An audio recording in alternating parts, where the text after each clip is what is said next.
In many places in Bhagavad Gita, the Supreme Lord Krishna refers to the Varnashrama Dharma of 4 Varnas and 4 Ashramas.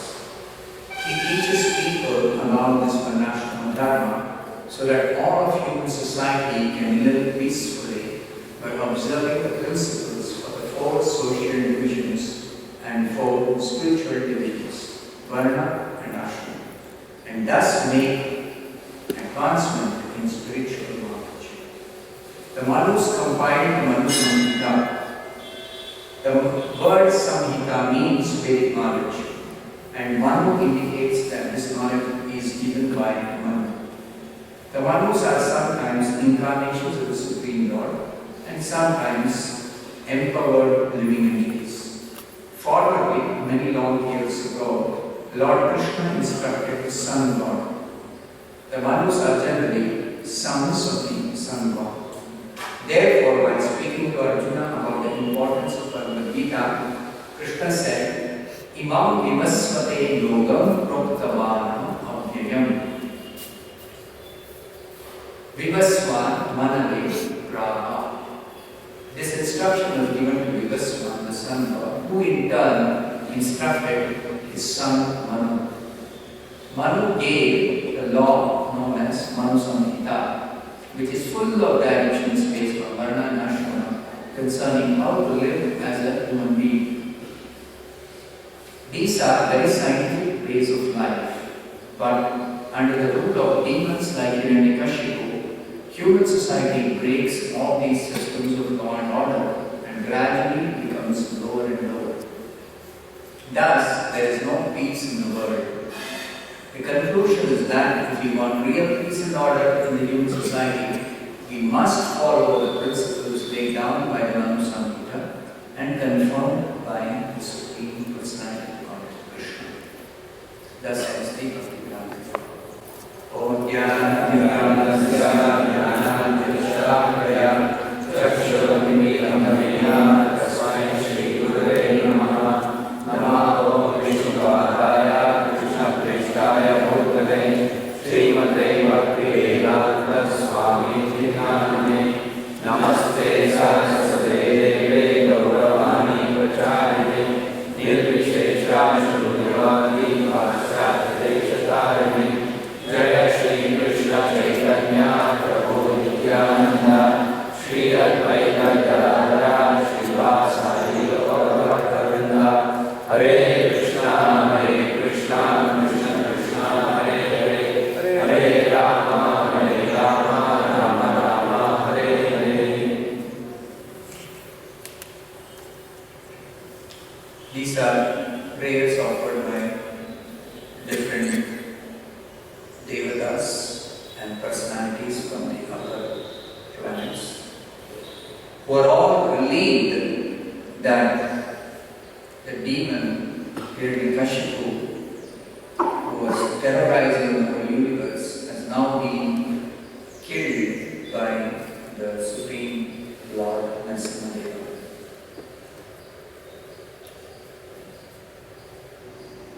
Hiranyakashipu had practically upset all the systems of law and order that are generally established and maintained by the devatas, the demigod representatives, demigod administrators of the universal administration.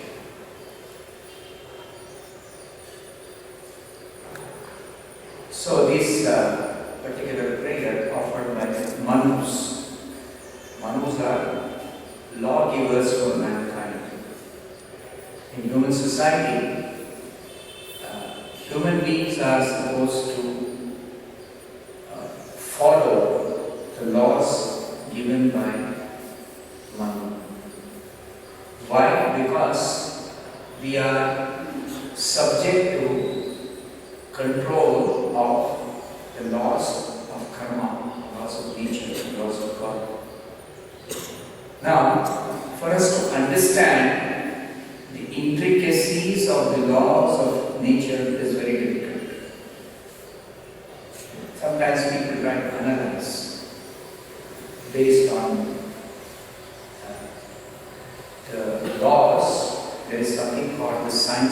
astrology. Supposing I am going through some suffering, if I can find out the cause of the suffering, then I can get some relief from the suffering by trying to find a remedy for the cause.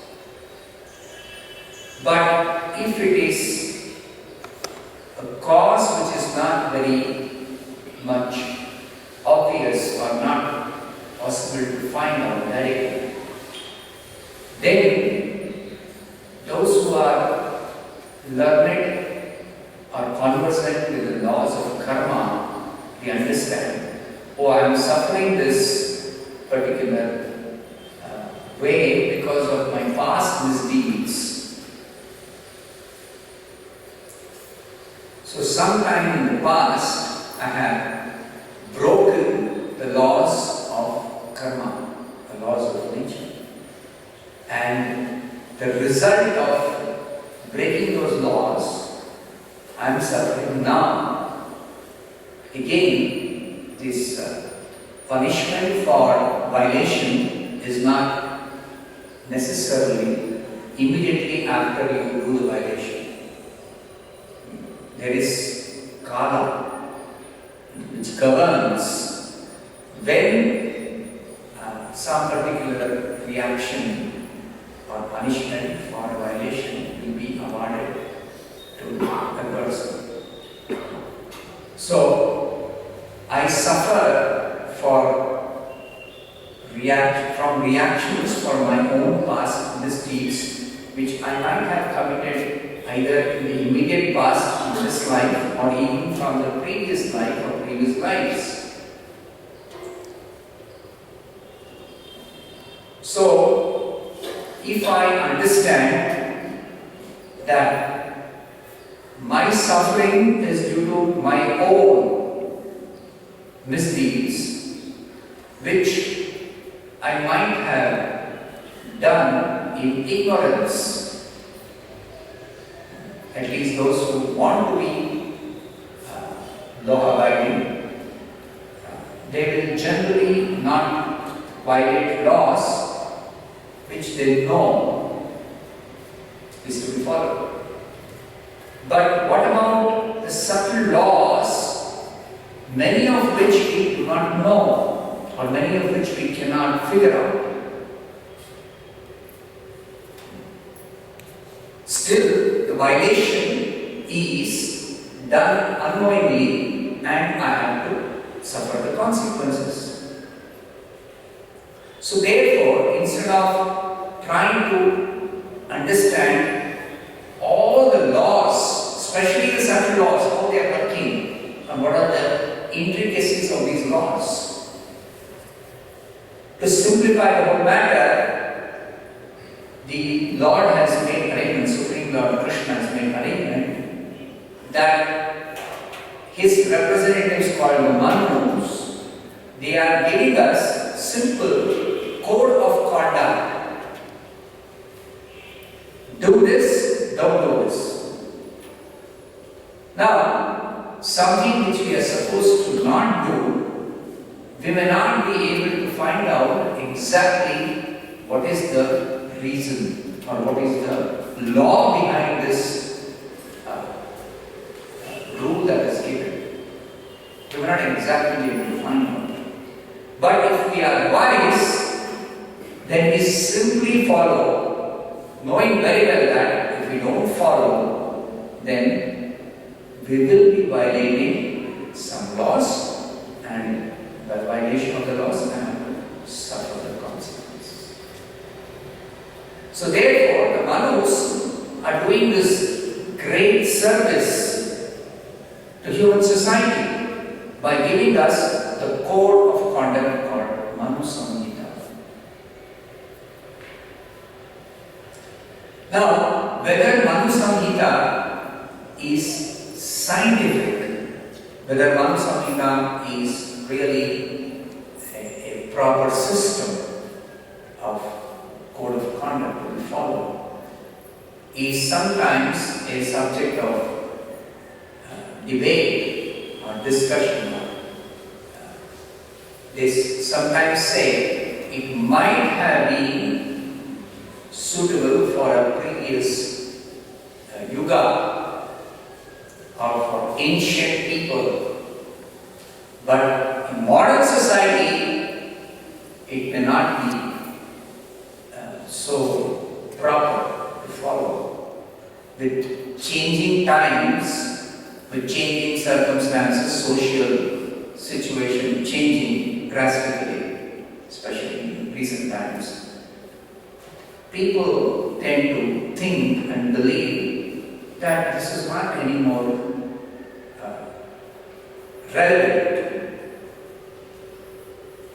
But what we should understand, that the laws of nature are working regardless of the social situation. The laws are working, and the laws have got a higher purpose, not merely taking into consideration our desires for material enjoyment. Actually, what is our basis of trying to follow the laws or understand what laws are working?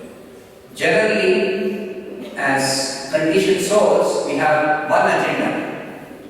I want to enjoy life materially. Materially, I want to enjoy. So, for my enjoyment, I may follow certain rules. If by not following my material enjoyment is hampered, then okay, I am not going.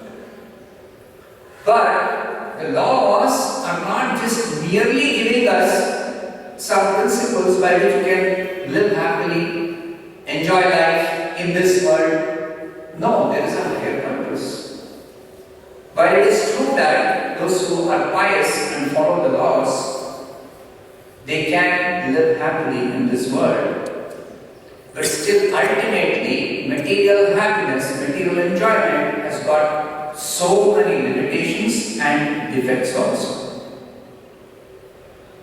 Just like this body that we have got, by very nature of its construction, this body is going to get diseased. This body is going to get old. This body is going to perish. However nicely we follow all the laws, however much pious we may be, still this body is meant to perish. So, a life based on simply enjoying with this body in this world in a pious way is not the real purpose of the laws given in the Manusambhita. It is not the real purpose. The real purpose is that while we are living in this world, we may arrange our life in such a way that we are able to execute the purpose, the higher purpose of this human form of life. And what is that higher purpose? That is to understand what is our real identity. That we are beyond this body, we are spirit soul. And we are part of the Supreme Spirit, Krishna. We belong to Krishna. We belong to Krishna's spiritual world. And we are meant to prepare ourselves to go to Krishna's personal abode and live there in complete spiritual happiness, spiritual knowledge, and spiritual life, eternal spiritual life. That is the whole program. It is not that you have to live here comfortably and enjoy life in a pious way. That is not the purpose.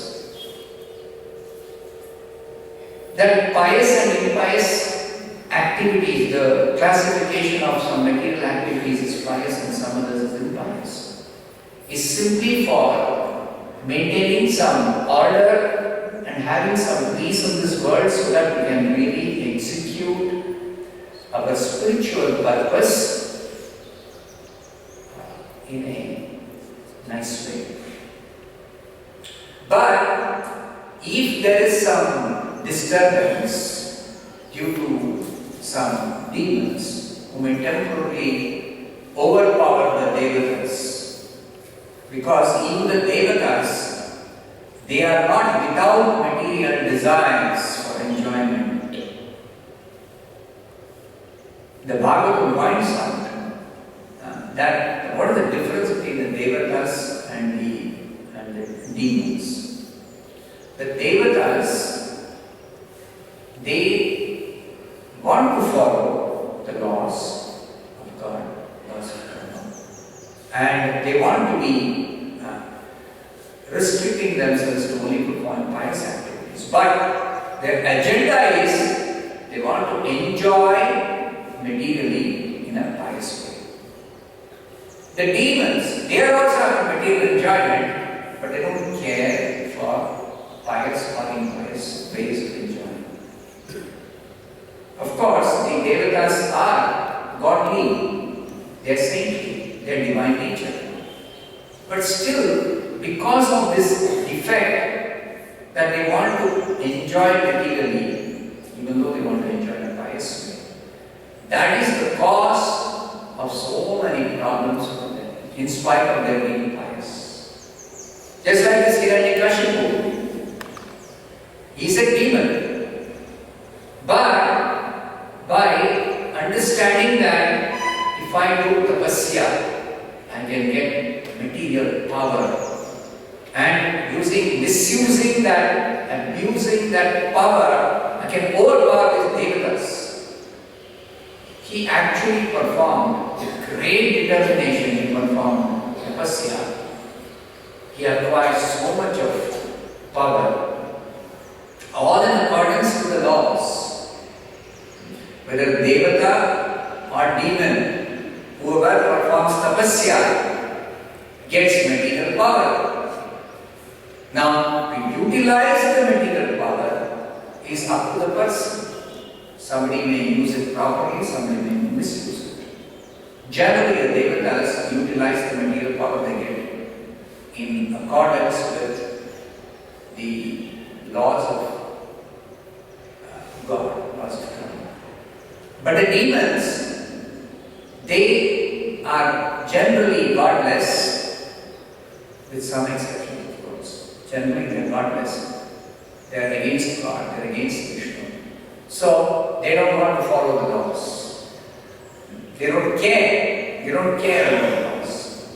And they misuse the material power they may have, or they can acquire through tapasya, or through some pious activities. Even demons sometimes perform pious activities for getting some power. And then they misuse the power. So Hiranyakashipu had performed very, very severe austerities, which is ordinarily not possible to be performed by even the Devatas. To the extent that only Brahma could actually pacify him when his tapasya became very, very severe. This tapasya is such a thing in this material world that by performing tapasya one can actually get so much of power that that power can actually disturb others. Just like when Hiranyakashipu was doing meditation, then the heat in his body started increasing, and that was increasing to such an extent that it began to affect the atmospheric temperature. And the Devatas were supposed to regulate and control all such things in the universe. They lose control because of the superior power of Hiranyakashipu, because of Hiranyakashipu's austerity, which exceeds the austerity or the tapasya, the power of the devatas. So this imbalance, when sometimes it is created, can only be set right by the Supreme Lord Himself and nobody else. Of course, the Supreme Lord can empower another devotee or another devata, or even sometimes an ordinary human being can be empowered by the God to set right any imbalances. But in any case, the intervention of the Supreme Lord is required. Only He can set right. The devatas are administrators or controllers by limitation, always. What is the limitation? As much power they are given for doing a specific administrative role, only that much they can exercise. And it is very, very specific empowerment. It is not some general power that they have, they can utilize any way they want. No. It is very, very specific. That's why even the boons that the devatas can give to their worshippers is always limited and always very, very specific. So, the demons like Hiranyakashipu, when they perform severe austerities, they can overpower the devatas, especially when the acquired power is much more than what empowerment the devatas have. Now the devatas, they know that when things go out of control, Vishnu is there. And Vishnu will actually save them or remedy the situation. So the devatas went to, they generally first go to Lord Brahma, who is the leader of all the devatas and who's got very, very special powers. But even Brahma sometimes, he is unable to control or remedy the situation created by such demons as Hiranyakashipu, Ravana, such big demons. They would have performed so much tapasya. Even Brahma's tapasya actually is not sufficient. His power of his tapasya is not sufficient to actually curtail the miscreant activities of this acquired extraordinary power by these demons to their own tapasya. So then even Brahma has to go to the Supreme Lord and he has to pray for relief. And as it happened that the devatas went to the Supreme Lord and he said the devatas to wait for a particular time when the Lord will appear and actually put an end to all the miscreant activities of this big demon Hiranyakashipu. So the Lord appeared. It was a very, very, very big relief for all the people, especially the devatas, who had completely lost all power to control, to administer, to maintain law and order. It was chaotic. It was lawlessness.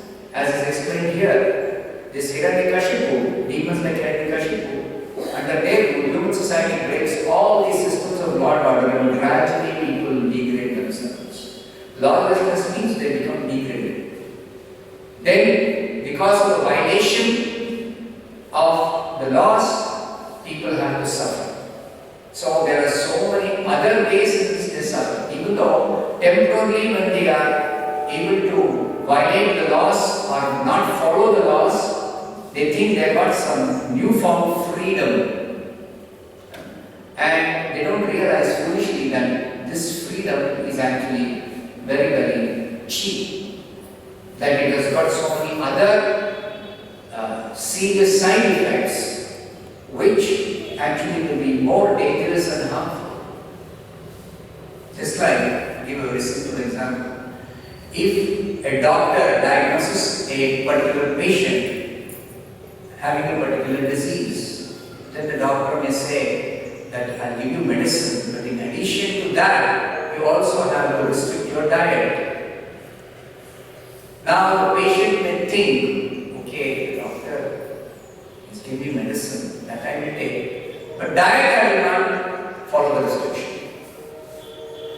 Now what happens is that the foolish patient is endangering himself or herself by not following the diet. The doctor is not simply telling him diet without no good reason. He is telling it out of a very good reason that you are endangering yourself by not following the diet. Actually, there is a connection, there is a reason why the doctor is telling you to follow a certain diet. Now you think it's okay, I can violate because I am taking medicine. So medicine is enough, it will work. Now, what foolish people don't realize that medicine will work only in conjunction with the diet. That is why the doctor has to prescribe both the medicine and the diet. At least in Ayurveda, this is the system. So, somebody foolishly thinks, I only take the medicine, but I will not follow the diet. And the medicine will work. Maybe they speculate, if instead of getting cured in 1 week, I get cured in 15 days. It may, I might take medicine longer. That's okay. So this sort of miscalculation or speculation or violation is not going to ultimately work.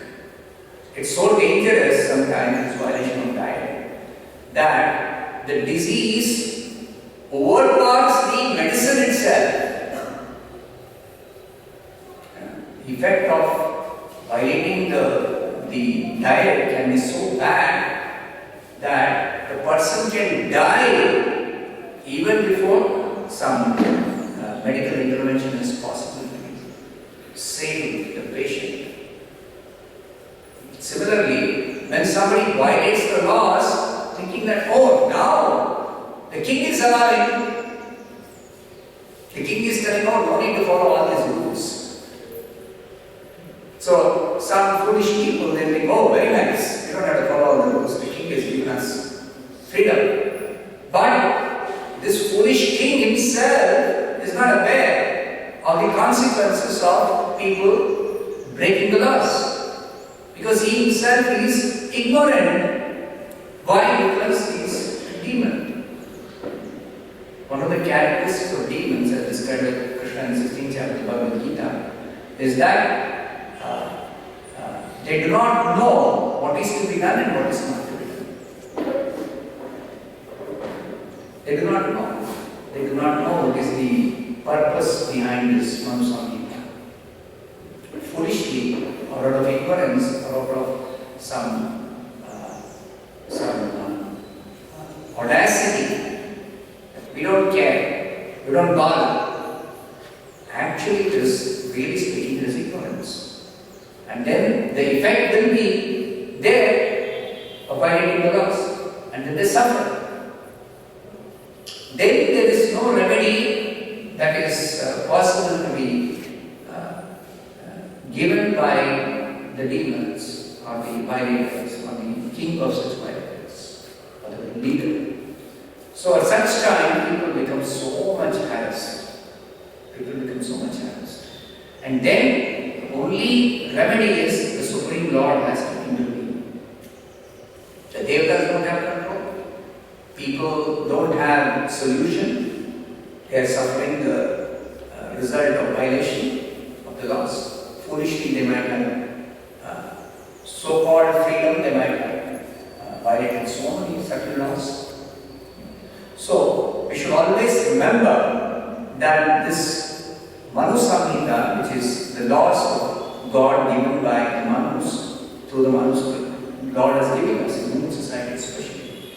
Manushya, we are descendants of Manu, so we are meant to follow this Manu Samhita, which gives the code of conduct in simple way without you trying to understand all the intricacies of the laws. There is a scientific reason, there is a solid reason why this code of conduct is given this way. Why there should be division in society, varnas and ashramas. People may think that we can organize society in a different way. Why we should classify 4 social orders and 4 spiritual orders? Why we should classify? But there is a scientific basis for that.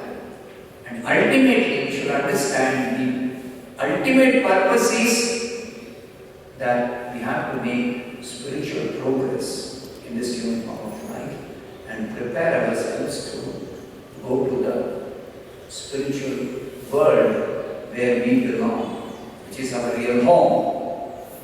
That is the ultimate purpose. Now that purpose is generally forgotten, especially in Kali Yuga. And then they think that there are better ways or different alternate ways of organizing society, which is not at all suitable for the purpose of making spiritual progress. Spiritual progress is completely neglected because people are short-sighted. They don't think of the next life. They even have theories which say, oh, there is no next life. It is height of ignorance of this present civilization. No next life. Or we don't believe in next life. We don't believe in next life. Is it just a matter of your belief? Whether there is next life or not. It is just a matter of belief. So this is the ignorance of this modern society. Ignorance. Because bad leaders, Kali Yuga especially, bad leaders, like Hiranyakashipu, actually ignorant, but because of some acquired power, they pose as if they know everything. They pose as if they are able to lead people in the right path. Temporarily, they may actually satisfy people's desires for sense enjoyment, but that's not going to last for very long. Time, Kala is ultimately the destroyer of everything in this world. When Krishna showed the universal form to Arjuna, Arjuna asked, who are you? Because Arjuna was telling that form, the ghastly form, universal form. And then Krishna said, Kalosmi lokakshaya krut. I am time, destroyer of the worlds. So time is definitely going to destroy everything that is created. However nicely it might have been created or nicely it might be maintained, ultimately time is going to destroy it. So these demons, they also have some limited time. They might be very powerful, but they exercise that power within the purview of God. Everybody, the devatas, the demons, everybody exercise whatever power they might have acquired by their tapasya, by their pious activities, by whatever methods. They have to exhaust time because of time factor. They exhaust whatever punya, whatever power, whatever they have. And after they have exhausted, then the full effect of violation, that they are going to suffer. Kala will definitely give out the punishment, if not immediately after somebody violates. After some time, the punishment is going to be there. We cannot escape. So this wisdom is what is being given by the Manus. And those Manus are praying to Lord Narasimha that because of the temporary supremacy of this great demon Hiranyakashipu, our laws for maintaining Varnashram Dharma were destroyed. And now that we have killed this great demon, we are in a normal condition. Kindly order us to eternal sentence for Purna. So the Manus are actually giving us these laws in accordance with the orders of the Supreme Lord. They are not independently doing something. None of the devatas are independently powerful or independently having some post, having some position. They are all given the power, the position. They are empowered by the Supreme Lord. The Supreme Lord remains in the background most of the time. But sometimes he does appear personally or he sends his representatives. And especially in this Kalpa, because people are suffering in so many ways, because they are mostly ignorant, very bad leaders. See, after Hiranyakashipu was killed, Prahlad, his son, who was perfect devotee, pure devotee, Prahlad was enthroned as the king.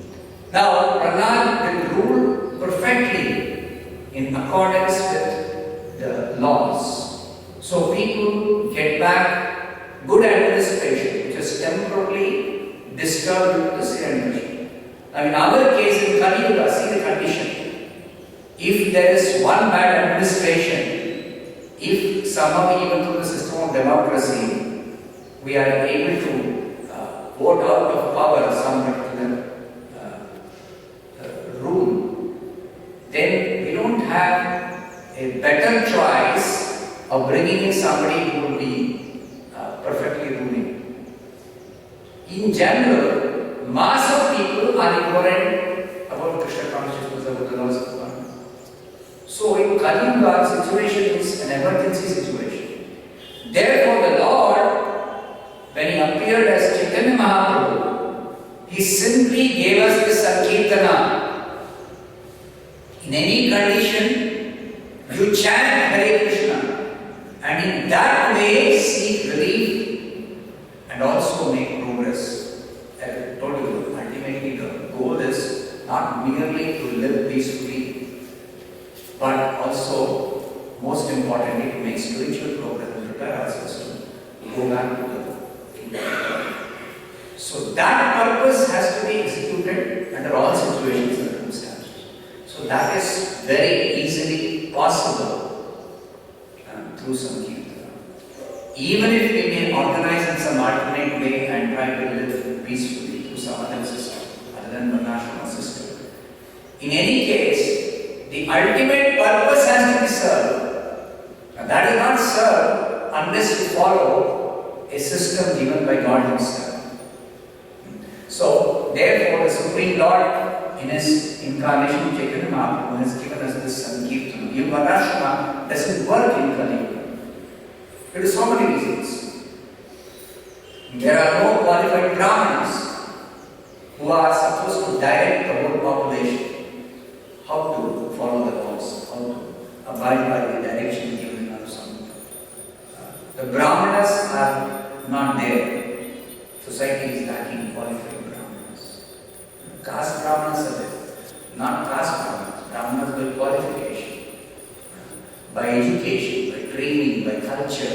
Such Brahmanas are lacking in Kali. So therefore, Chaitanya Mahaprabhu says, simply chant Hare Krishna, Krishna Krishna, Hare Hare, Hare Rama, Rama Rama, Hare Hare. And the power of this holy name, this transcendental sound, is going to rectify any defects that are definitely there due to people in ignorance, violating so many laws, creating so many difficult situations. Everything will be set right simply by people chanting this Hare Krishna mantra. Because what words when we chant Hare Krishna? Krishna, in the form of the holy name, is going to actually purify the atmosphere, is going to purify our heart, is going to purify the atmosphere, the polluted atmosphere. Param Vijayate Shri Krishna Sankirtana. Even the demons will be pacified. Chaitanya Mahaprabhu did not kill the demons. He came and killed the demoniac mentality of the people. This is His extraordinary mercy. Chaitanya Mahaprabhu delivered even the demons by not killing them. Krishna comes, He kills the demons, but Krishna's killing is His mercy, that He delivers the demons. But Chaitanya Mahaprabhu came, he delivered the demons, but he did not kill them. He delivered them by killing or destroying their demoniac mentality through Sankirtana. So if we perform Sankirtana, then we ourselves become purified and we also are able to influence the evil-minded people to actually become pacified, to become, you see, so many people who are otherwise in ignorance. When Prabhupada traveled all over the world, what did Prabhupada do? He did Sankirtana. He introduced Sankirtana. He taught Sankirtana. And then Prabhupada, through Sankirtana that he performed, and later on his followers continuing to do, that is actually purifying the polluted atmosphere of the world. You can see the effect of the Sankirtana all over the world, wherever Sankirtana is happening, the effect of that. So, this Sankirtana is the way to actually overcome all our problems.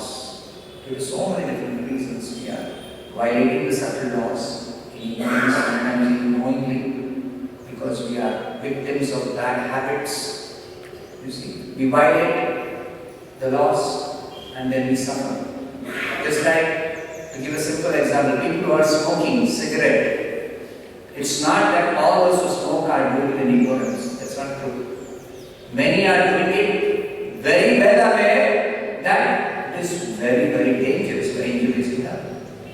But does it mean because they are knowingly doing it so it will not have bad effect? Still bad effect is there. So, what is the remedy? Now, even if they want to stop, they have become victim of a habit, the habit of addiction, because they are unable to stop. They know it is bad. They want to stop, they cannot stop. So what is the way out? So Prabhupada demonstrated, proved that initially by initially, even any time, the people with bad habits, bad addictive habits come and start chanting Hare Krishna in association with devotees. They are able to give up the bad habits. They are able to give up that, which was otherwise very, very difficult or almost impossible for them. So that is the power of Sankirtana. But most importantly, we should remember, Sankirtana is not just for solving some immediate problems or overcoming some bad habits. Sankirtana ultimately is meant for our spiritual progress. We should not forget that goal, the ultimate real goal of this human life. And Sankirtana's ultimate aim is that we make spiritual progress, we realize ourselves as devotees of God, Krishna, and become Krishna conscious and go back to God. That is the ultimate purpose. Even of Varnashram Dharma, any system of religion given by a Supreme Lord has got this ultimate purpose always, that people become Krishna conscious and they make spiritual progress and go back to God. But it is also true that through Varnashrama, the progress is gradual. In Sankirtana, the process is such that it is direct and it is immediate progress. Prabhupada guarantees that at the end of this life, if you follow Sankirtana process, end of this life you can become fully purified and go back to God. So that is the gift of Chaitanya Mahaprabhu. It's an extraordinary gift because the situation is so bad. It's an emergency situation. So the Lord has mercifully, Chaitanya Mahaprabhu, Krishna himself has come and Chaitanya, given us this method of Sankirtana by which quickly we can purify ourselves. Very quickly we can see results. You see all the youngsters joining ISKCON movement as dedicated devotees for practicing and preaching Krishna consciousness. How is it such a young age they develop so much of vairagya? It is because of the power of Sankirtana. This is the power of Sankirtana. Not that all of them are about some extraordinary qualification for taking up Krishna consciousness. No. Maybe some have, but most of them don't have any extraordinary qualification. It's just that they are fortunate to accept this process and nicely follow and see the effect. So quickly they develop by heart. And then they are able to understand the importance of Krishna consciousness and also participate in this preaching mission of Chaitanya Mahaprabhu, which is so nicely propagated and brought down through the ages, through the acharyas. And presently, Prabhupada is preaching. Prabhupada's preaching mission is carrying out this Sankirtana, preaching of Sankirtana. So, the power of Sankirtana is very evident, very obvious. Very obvious. So, we have to simply take up Sankirtana, and through Sankirtana we can solve all our problems, individual and problems of society, everything. Every problem can be solved. And even if we may not be able to influence everyone in our surroundings or society, we can definitely benefit by it, and anybody who follows can benefit. Now, this doesn't require any previous qualification, doesn't require any special adjustment or adaptability, nothing. You got a tongue, vibrate a tongue, say Hare Krishna. That's all. You just have to do that. Now, you don't have to consider, oh, I am not pure, I can't do it this way, I can't follow some other rules, some other regulations, nothing. Just chant Hare Krishna.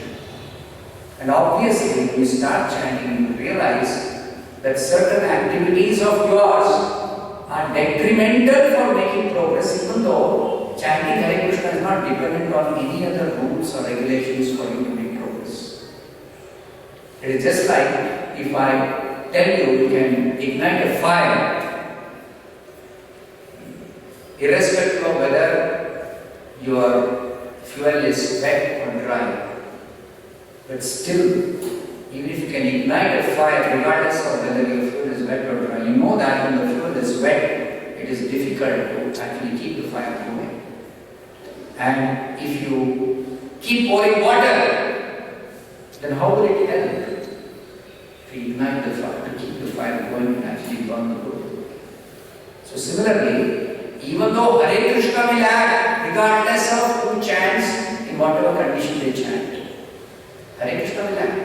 But you have to also stop certain activities which will actually delay or be detrimental for your own spiritual progress, for you to make spiritual progress.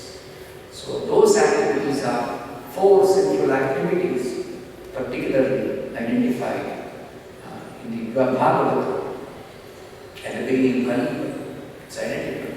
Meat eating, intoxication, gambling, illicit sex. These 4 sinful activities, among so many other sinful activities something to perform, are particularly detrimental for our spiritual progress, even when we are chanting Hare Krishna. And the beauty of chanting Hare Krishna is if somebody sincerely, properly chants, regardless of what their previous condition might have been, they will get the sufficient strength to actually give up these habits, even if they were earlier somehow victimized, victims of these bad habits. Can be, and you better give up because that is directly detrimental for our spiritual progress.